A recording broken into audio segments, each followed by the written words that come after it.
Hi, I'm Jeff Perkins, Safety and Risk Consultant. I'd like to take a minute to discuss an often overlooked and critical aspect of a fall protection program. This subject is particularly critical using a personal fall arrest system. Let's talk about rescue planning and the time-critical, life-threatening dangers that are associated after a fall from height occurs.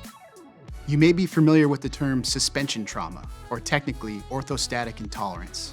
This occurs when a fallen worker is suspended in air, immobile in a harness. Prompt rescue is critical to prevent serious injury or possibly death. Before setting up your personal fall arrest system, determine your rescue plan. While body harnesses can be equipped with suspension trauma relief straps, these are not a means of rescue. In general, there are 3 categories of rescue. 1. Self-rescue. 2. Assisted self-rescue. And 3. Professional technical rescue.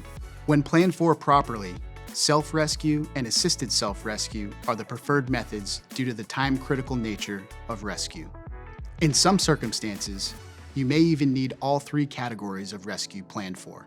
How are you planning to respond to a fall from heights in your workplace?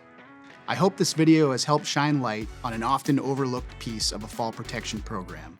As always, please reach out to our Safety and Risk Consulting team for assistance with your fall protection program.